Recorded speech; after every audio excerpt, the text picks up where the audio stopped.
Hello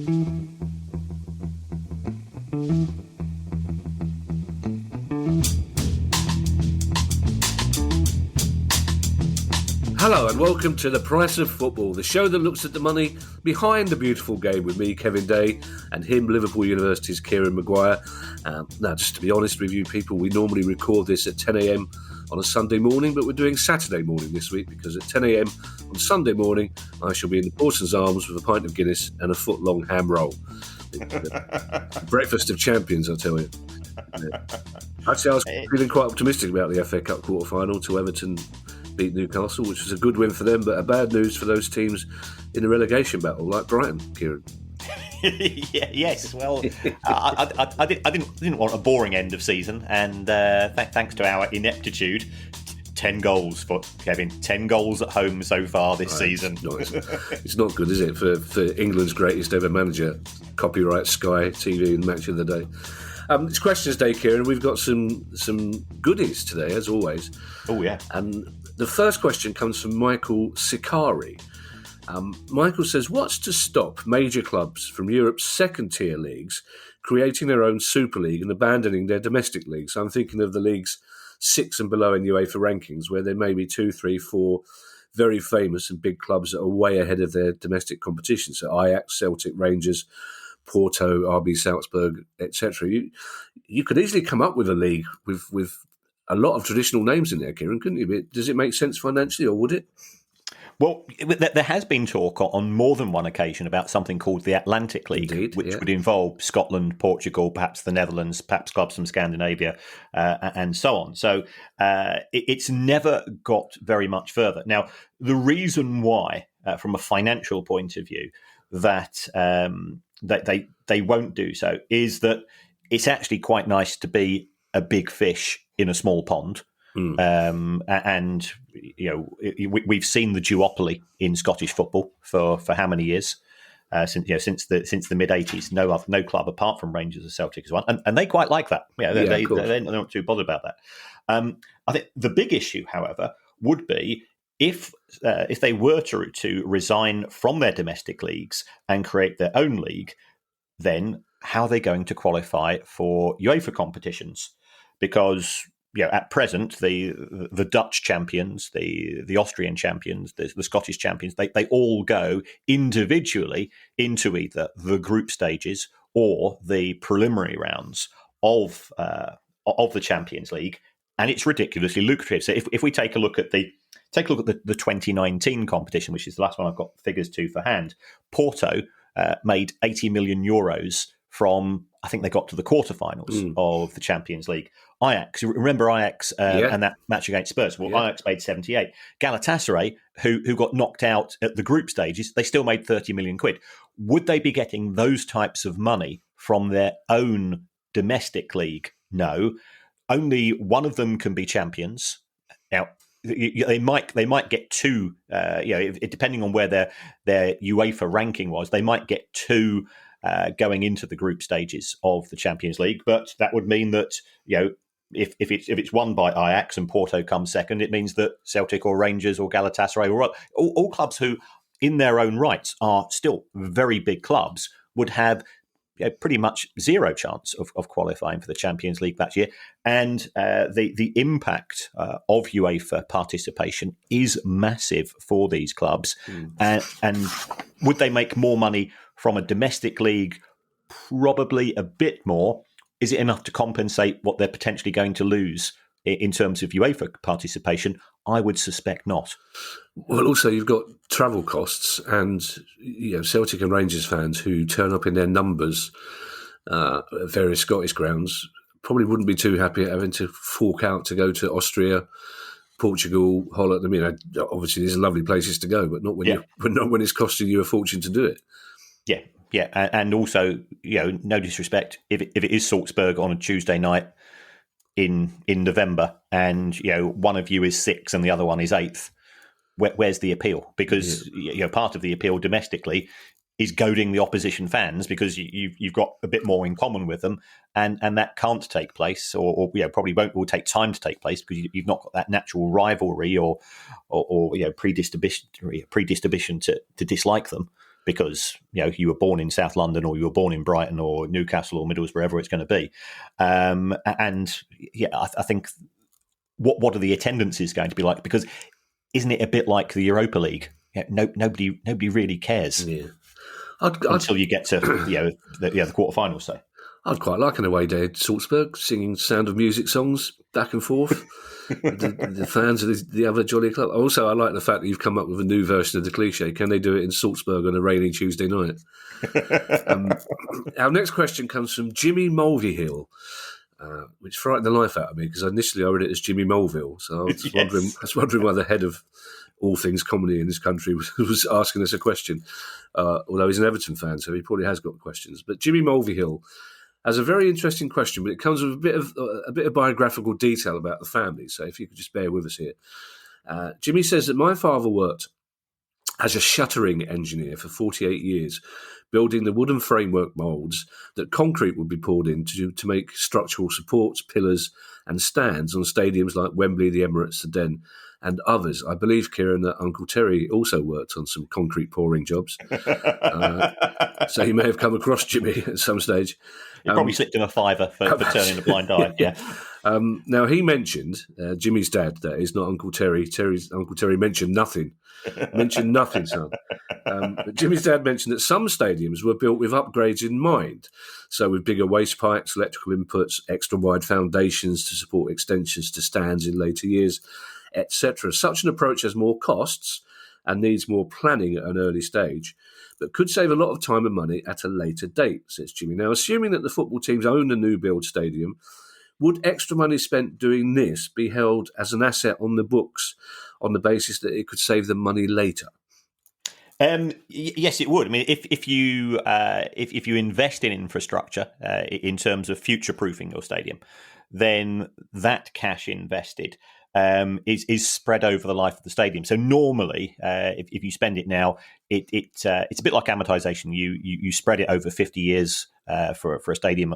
It tends to be the rule of thumb via depreciation. So it's an upfront cash cost, but for an FFP perspective, it's all exempt anyway because it's infrastructure. So there's a lot to be said for future proofing your stadium. I know when we moved into the Amex, it was a 20,000 capacity stadium, and then 12 months later they put up a shelf, and we're thinking, what's that shelf for? And then a load of another 8,000 or 9,000 tickets appeared, seats.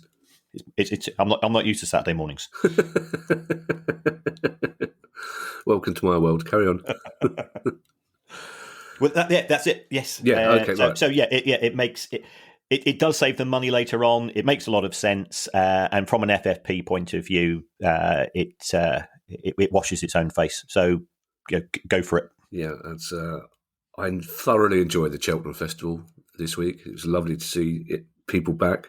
I didn't have a bet, so that helped me enjoy it. But my enjoyment was completely ruined when the owner of your club won one of the big races. It's just having to watch these blue and white clad minions in the. I'm delighted for him, Kieran, obviously. Our next question comes from Declan Kelly. I'm going to take a punt here and say that I hope Declan had a good St Patrick's Day. Apologies if I'm not as good as me watching the Undertones. Oh, of course you went to the Undertones, didn't you? How was it? Oh, they absolutely knocked it out of the park. Really? The thing about the Undertones is that they come onto now everybody comes onto the stage with a smile on their face, including the singer. The great thing about an Undertones gig is that I think got through 28 songs in 57 minutes, which is how it should be. It is how it should be, Kieran. But we all know what songs everyone's waiting for. It's just a question of whether they can't do them at the start, as everyone will bugger off. So I think I can pretty much guess what the last two songs would be, Kieran. I imagine My Perfect Cousin was one of them. It was indeed, absolutely, yeah. absolutely. And Teenage Kicks, I imagine, would be the last. Teenage Kicks was early doors. Was it? Yeah. Well, that's because they're aware of the inherent irony of a room full of 60-year-old men belting out Teenage Kicks at the top of their voice. I think there would have been quite a few visits to the osteopath on Friday morning because some of them are going, I think you're a bit too old for that, mate. You're going to regret that. You really are going to regret that.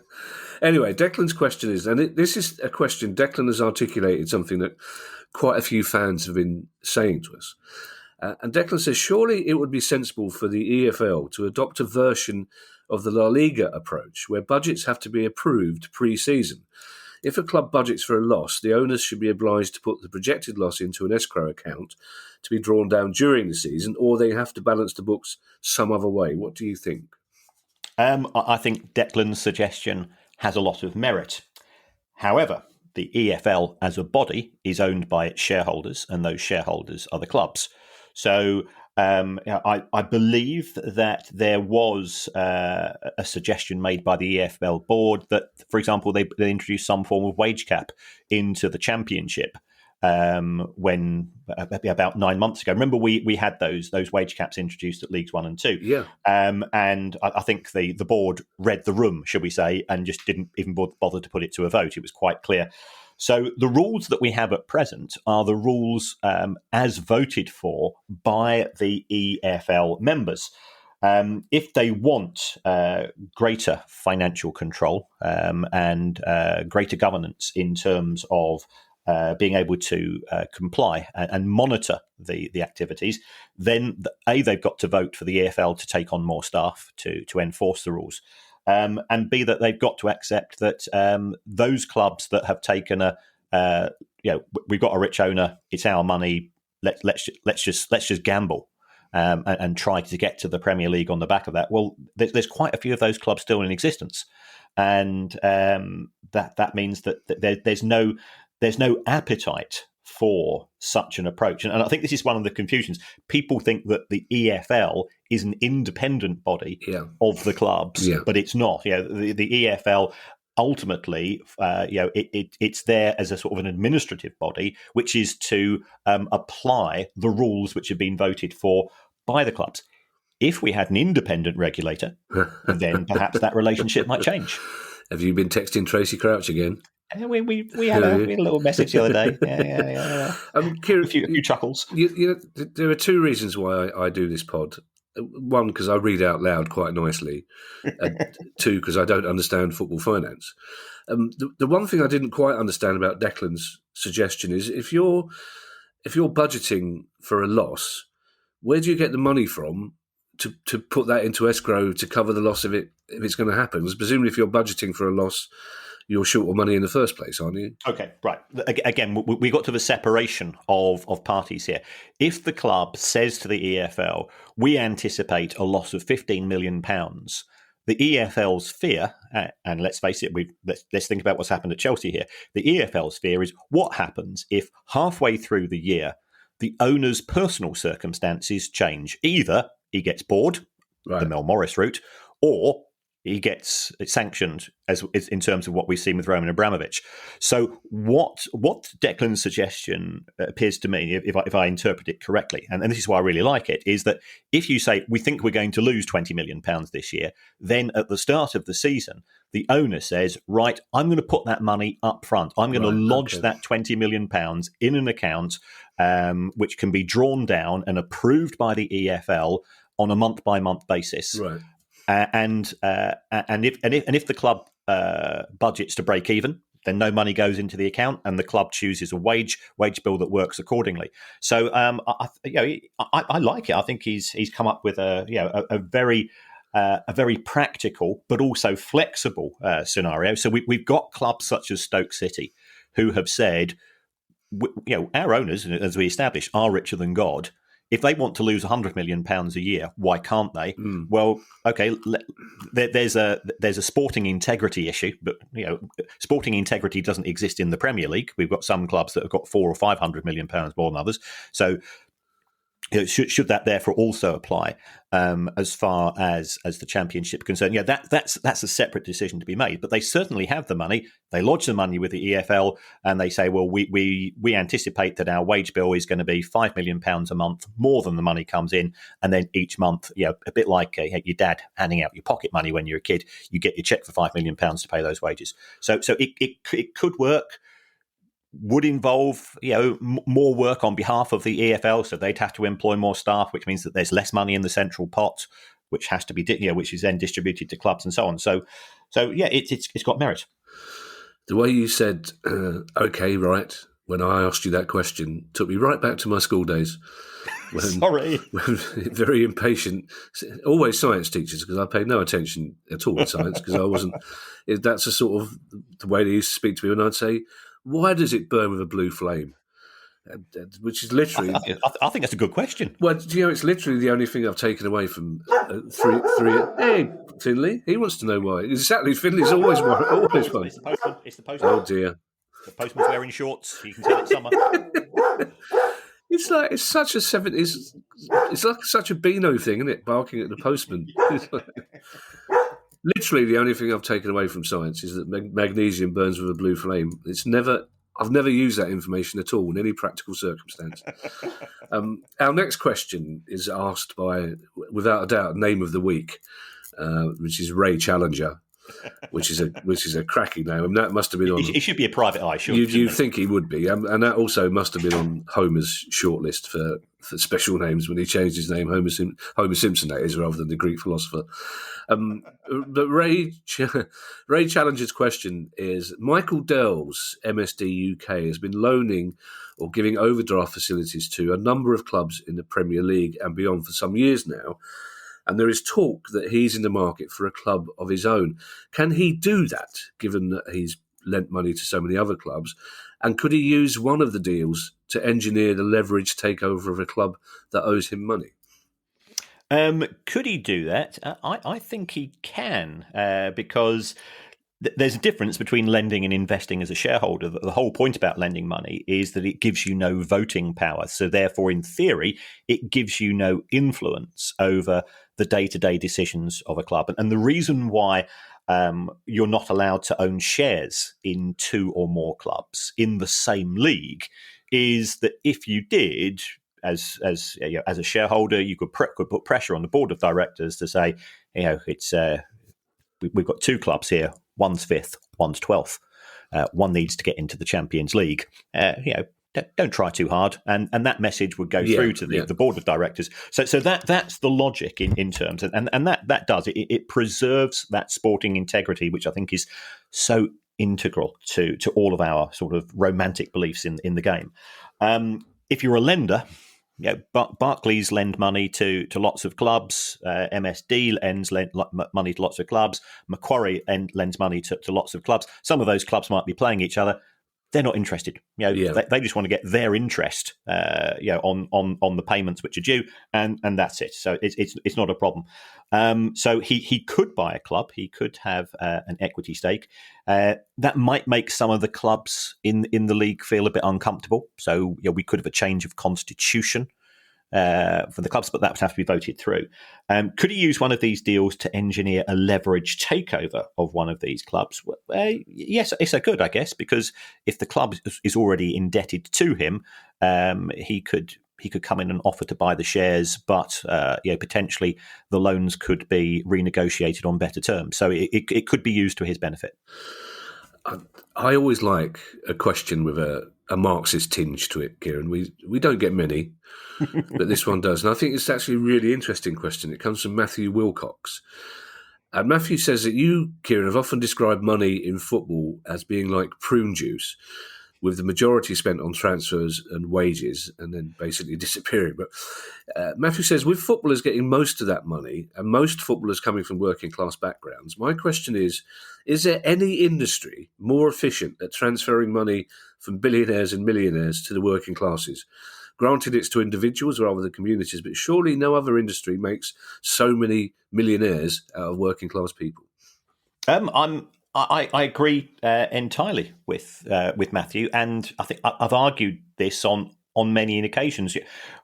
People complain about footballers' wages, but my view is that if the players got less money and more money went to the owners tend to be the billionaires. Yeah. So you're actually transferring money from our players in the Premier League on a salary that is far in excess of the average in this country. Yes, there are, but so are investment bankers. So are hedge fund managers. So are arms dealers. So are the directors of Bet365. And so on. And we don't see that same focus on other industries that we do as far as footballers are concerned.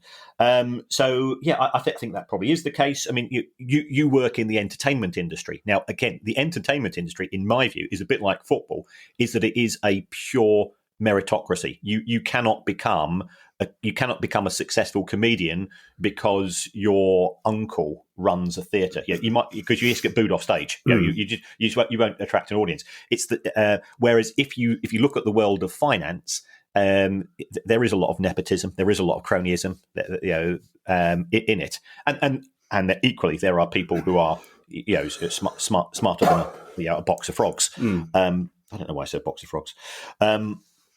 So football is a meritocracy because if you're not good, you cannot hide. You cannot hide on a pitch in the same way that you cannot hide on stage if you're a comedian or a singer. You've either got the talent or you haven't.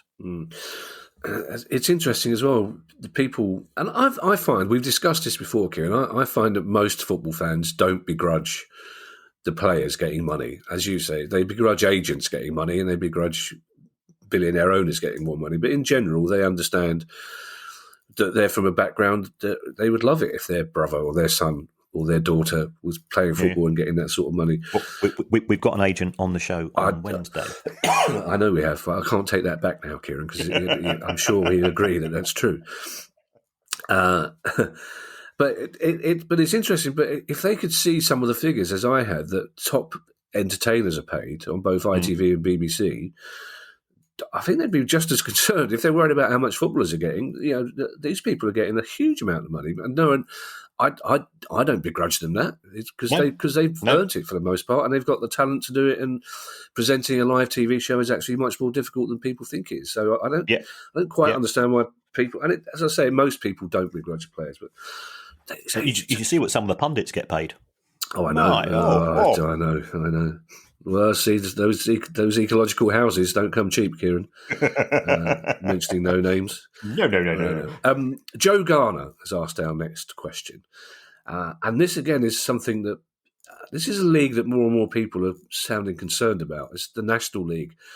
Joe Garner says, with some teams in the National League spending big money on transfer fees and wages, is there a risk it will become like the Championship, with teams taking a big financial gamble and spending beyond their means to get promoted?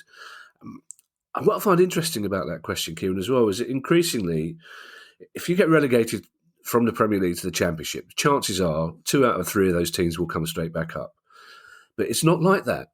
If you get relegated to the National League, it's hard to get out of that league, isn't it? So you've now got a lot of teams, ex-league teams, spending a lot of money, desperate to get back into League Two. Yeah, National League is now Division 5 of English football, and I think all but 1 or 2 of the clubs are full-time professional. So there has very much been a transformation. I was talking to one of our mutual friends, and he knows who we are, and we know who he is. And he was saying National League North, the majority of clubs are also full-time professional. National League South, less so, simply just because of if you think about the sort of the geographical powerhouses of football.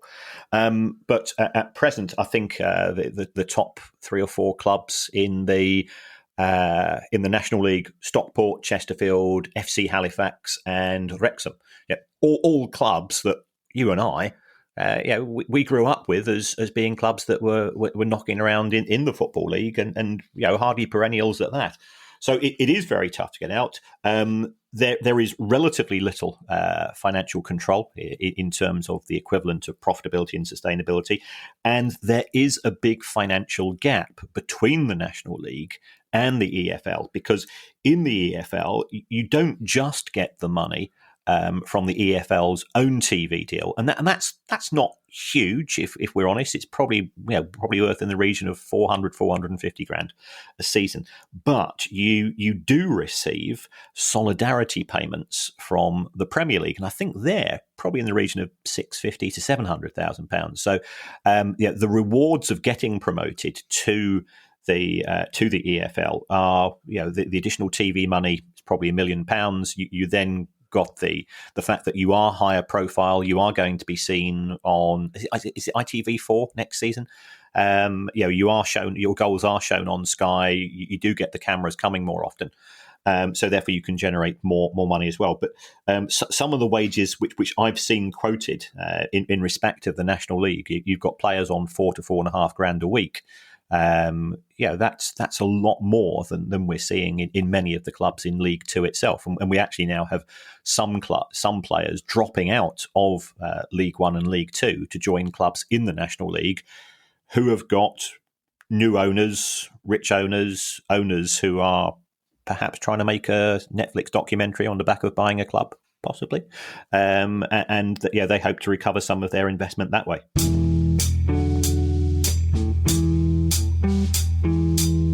It's that time of year, and our friends at Manscaped have the best tools for some spring cleaning in your pants. Time to clear out that winter bush and join the other 4 million men who trust Manscaped. Just use code PRICEOFFOOTBALL to get 20% off and free shipping at manscaped.com. And now they've got a ball care bundle. Ooh. You'll find that their lawnmower 4.0 trimmer, weed whacker, ear and nose hair trimmer, and let's face it, at our age, we're getting hair growing in strange places, and it needs some weed whacking. The crop preserver ball deodorant, the crop reviver toner for downstairs, the performance boxer briefs, and a travel bag to hold your goodies. And if you purchase now, you'll also get 2 free gifts: the performance boxer briefs and the shed travel bag. Yeah, there's a heat wave coming, so you want to be smooth for that. So get 20% off and free shipping with the code PRICEOFFOOTBALL at manscaped.com now. That's 20% off and free shipping with the code PRICEOFFOOTBALL at manscaped.com. Time to throw out your old hygiene habits and upgrade your life.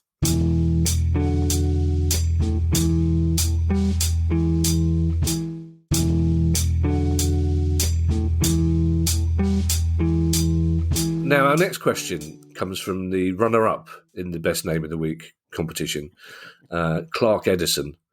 And Clark says, this season my club, Lincoln City, are having up to 5 different home shirt sponsors at various parts of the season. What are the benefits of this? I presume more income and attracting sponsors who can't afford a whole season. But could this be a future model for Premier League teams who love a bit of brand sponsorship? It could be. I think you've got to give Lincoln some credit here. They realised you like Lincoln, don't you? I like Lincoln are. They've asked us to do a live show there, so yeah, we'll be going to. What I think happened with Lincoln, and you can see it from their point of view, that if you take yourselves back 18 months ago, we were in COVID. And they were trying to negotiate with sponsors for the 21 season with no idea whatsoever as to whether crowds were going to appear. So actually, it made it really difficult. If you're Manchester United or Liverpool, you're going to be on the television every week. So their existing sponsors, they're not actually bothered about the 40, 50, 60, 70,000 who aren't physically attending the match. They're concerned about the viewing figures. If you're Lincoln, it's the reverse. You're not going to be shown on live TV. So what Lincoln did, and this is, I think, indicative of a well-run club. And I'll be honest, I'm a big fan of the way that they run the club in terms of sustainability, transparency, and so on. So they went to sponsors, and the sponsors were saying, we don't want to commit ourselves to a full year sponsorship deal. We don't know what's going to be happening. Lincoln were fully aware of that. So they said, right, what we'll do, instead of asking for, let's say, $100,000 for a sponsorship deal for the full season, we'll go to 5 or 6 smaller sponsors and say, look, we can offer you a package of 4 or 5 matches, and we'll charge you, 15, 20 grand a piece, and everybody wins. The club probably got more money than it would have done from a single sponsor, and the individual sponsors, they knew that they were going to get some exposure, but they were still within their marketing budget. So I think it was a canny piece of thought. The fans also sort of say, we're not over keen on sponsors. And I went on to the Lincoln City website and their merchandise page. And this is something which I really like. The home shirt, no sponsor name. fantastic. The away shirt, there is a sponsor name, so that's fine. So here you've got the choice. They also had, and I was very tempted, but I managed to resist on the grounds of divorce. If another football shirt arrived, and the Baroness goes, why have you bought a Lincoln City away shirt from 1997?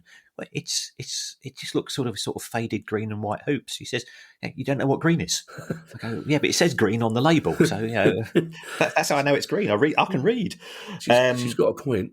She has got, but it just looked a good shirt. Yeah. I feel we should point out here, Kieran, for the benefit of any new listeners, that you are colourblind.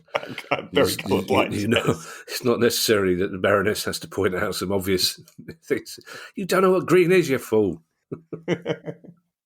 Yes, well, people will probably find that out on Thursday when unless if I'm let out the house under my own steam, God knows what I'll look like. Well, I've asked secretly. I've asked the entire audience for our live show to come in green and red shirts, just to see how that baffles you for the first 10 minutes of the show. So fair play to Lincoln. They preempted the concerns. The fans ended up with the ability to buy a shirt with no sponsor name. Sponsors were able to commit a smaller amount of money, but still get some access and still support the club. And the club probably recouped. I don't think they'd have made any more money, but they would have not had that awkward position of potentially not having a sponsor at all. I find it really interesting. I've not met representatives of the sponsors of top Premier League teams for the most part, but I have met a couple of people who sponsor teams at lower levels, and they're always incredibly proud.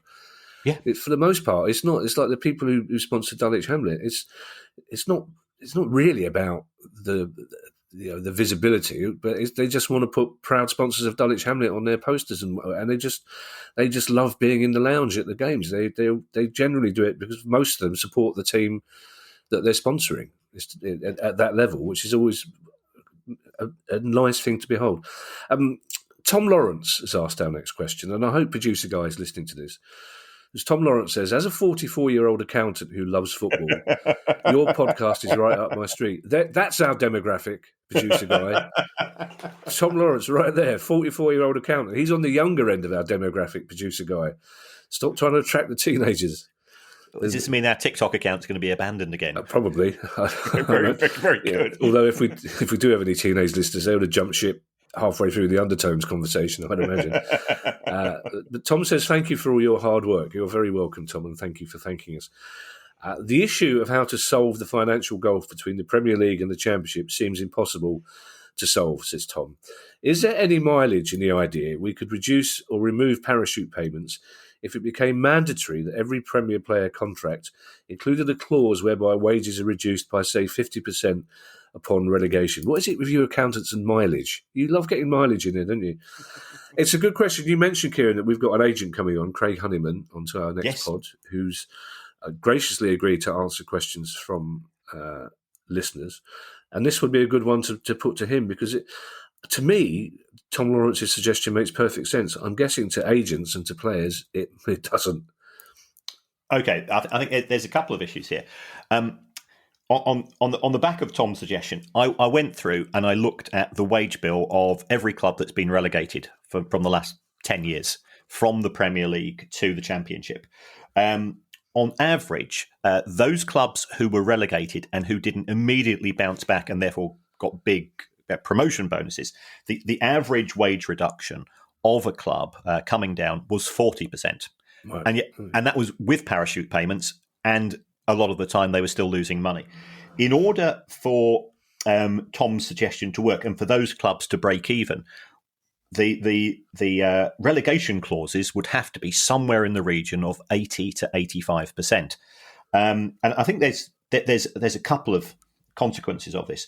First of all, if let's say that you're a club and you are 17th, 18th, 19th in the table in January, and you are trying to sign a new centre forward from Europe, and you say, right, well, yeah, we'll pay you our outgoing rates $40,000 a week, and yeah, we'll offer you a 3.5 year contract. And he says, yeah, $40,000 a week, 3.5 year contract, that's £7 million.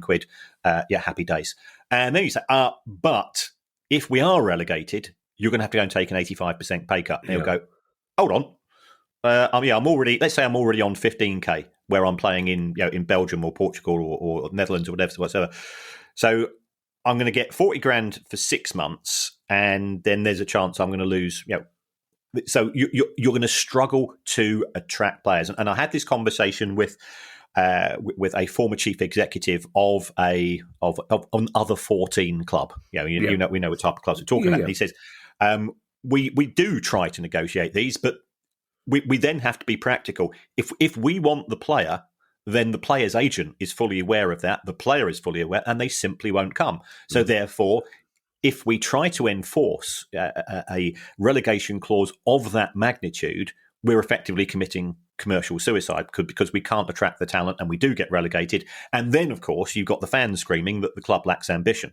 So I think that's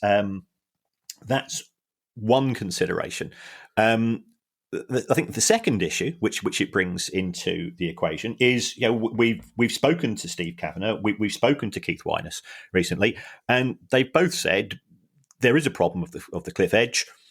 Would Premier League 2 be a solution? Yeah. And if there was a more equitable distribution of money between not 20 clubs but 44 clubs, then the cliff edge disappears.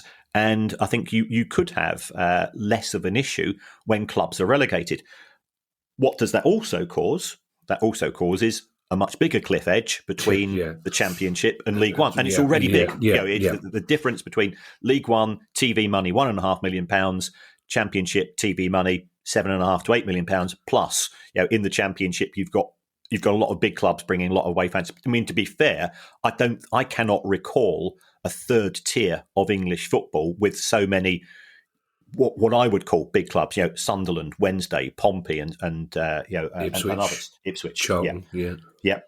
So there needs to be a rethink, but trying to get it through under the present system where the big six still want more money because they think they're subsidising the rest of football. The other 14 want more money to be able to have a competitive Premier League, and of course that all means that they don't want to give up further monies to the clubs in the EFL. There is no simple solution to this, unfortunately. I wish there was, because I've created so many spreadsheet models when people have suggested various things to me and wasted hundreds and hundreds of hours, and come to the conclusion that you can't have a system in which everyone wins. Yeah, Kieran, I'm surprised to hear you say that any moment with a spreadsheet is wasted. Yes. There's always something you can learn. Our next question comes from Thomas Nicholson. And Thomas says, Colwyn Bay FC recently joined the Welsh Pyramid. They're currently playing in Cymru North after being in the conference as recently as 2015. Apparently away travel was a factor in this decision. But what are the other financial benefits of being in the Welsh system rather than the English Pyramid at level 6, 7, 8? I think this is a corker from Thomas. Colwyn Bay is a fair distance from a lot of places in Wales. So the benefits to Colwyn Bay FC of being in the Welsh Pyramid is Europe. And again, we spoke about this in respect of an earlier question with regards to the potential creation of the Atlantic League. But if we take a look at a fairly recent document from our good friends at UEFA, you've got TNS, Connors Quay, Barla Town, and Newtown AFC. All were in various preliminary rounds of UEFA competitions. Now, TNS got €850,000. Connors Quay got 810,000. Barla Town and Newtown got €250,000 each. Are you going to be getting that in National League South or the tiers 6 or 7, 5, 6 or 7 of the English system? No, you're not. So because Wales is a separate member of UEFA and therefore its clubs are allowed to enter, albeit at the preliminary rounds of European competition, it does give them access to further money.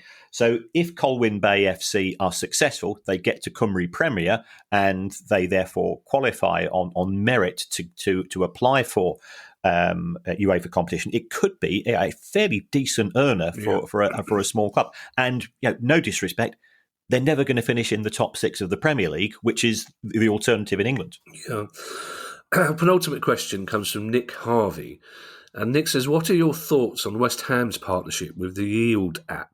I'm concerned that the club is actively promoting what is essentially an unregulated platform with statements such as earn as much as 20.5% annual interest at the touch of a button and access to some of the best investment opportunities.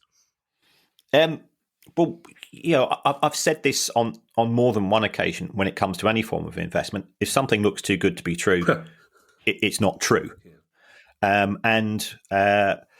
I don't think it looks great from West Ham's point of view. But then, there are the NFTs, the club tokens, the crypto links, and the gambling sponsorship. So I don't think this should necessarily be looked through a separate moral or ethical or financial prudential perspective. It's one of those things.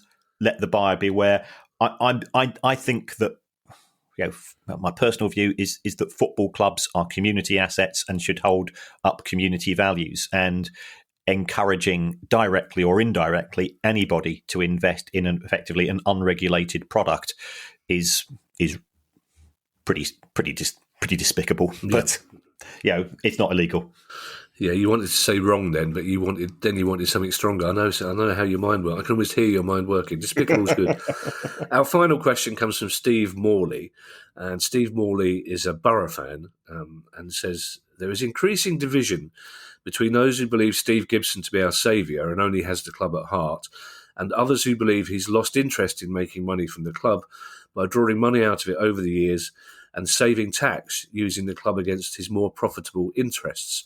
From going back through the accounts of the club or group, can you see what he has taken out to offset the tax and see if it's a net benefit or whether he's indeed got more money than sense? Now, to outsiders, Kieran, Steve Gibson's always come across as one of those owners that you would be happy looking after your club. He seems a safe pair of hands. He's been there for a long time, saved them from almost inevitable doom, and he's quick to defend his club, as we saw this week when Chelsea tried to convince the FA that the game should be played behind closed doors. And then even better, Chelsea tried to convince the FA that Chelsea fans should be given tickets for nothing so they can follow their club. So from my point of view, I would be a Steve Gibson fan, but it's interesting to note that other Borough fans don't think the same way.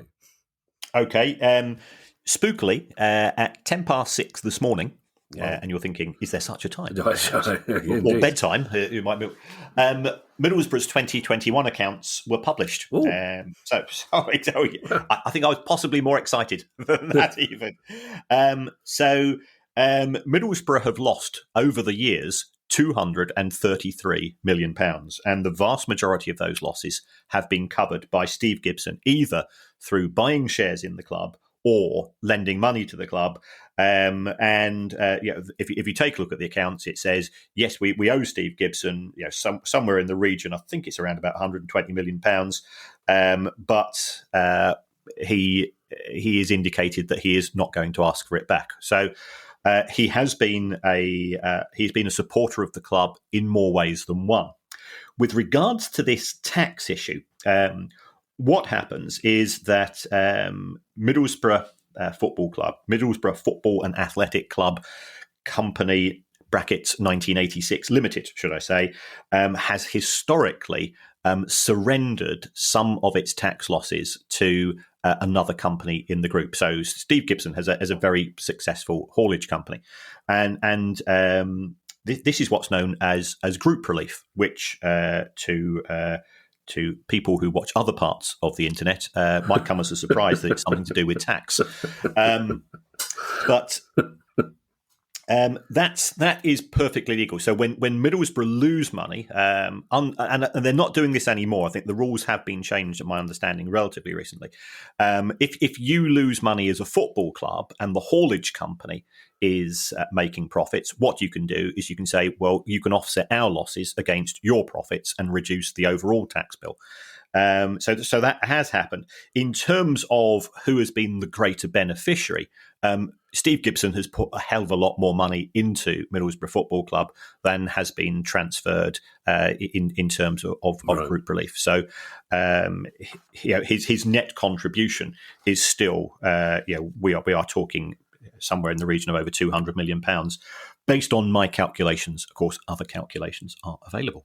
Yeah, they might be available, Kieran, but I won't be checking those. Shoddy calculations done on the back of a beer mat.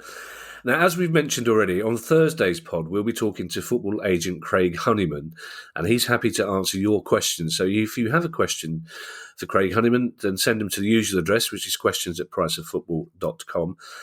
We will be seeing 250 of you on Thursday night for our first ever Price of Football live show at Plough Lane, Wimbledon, and that could be 256 of you because they've made 6 tickets extra available. If you want to buy one of those, just go to the link in the episode description.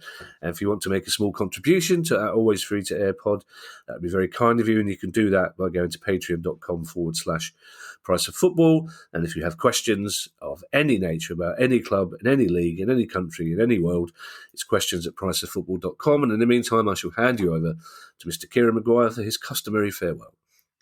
Well, as always, thanks for the feedback. Thanks for the support from the show in so many ways. We genuinely are touched by it. If you want to support the show, Patreon is one vehicle, and for as little as £1 a month, you can show a bit of love for the show. But you can do it in other ways as well. And one of those ways is to go onto your app for which you download your podcasts and just write a review. And if you want to give us 5 stars, always very grateful. It doesn't matter what you say on the app. You can say you'd rather have it presented by Jimmy Somerville and Nardine Dorries, and I would listen to that. I'm not quite sure I'd understand it, but I certainly would listen to it, and it wouldn't make a blind difference to where we are in the charts or anything like that. So apart from that, we are so looking forward to seeing some of you on Thursday at Wimbledon, and if that goes well, then Lincoln, Peterborough, Accrington, Plymouth, and other places. I think Tranmere as well. They've all invited us as well. So we'll be setting up the mystery machine and hopefully coming to a venue near you later in the year. I think any podcast hosted by Jimmy Somerville and Nadine Dorries would end up after 15 seconds in a fist fight, which I would predict would be quite a close one. I don't think those two would be a meeting of minds. Bye, everybody. Bye. The Price of Football.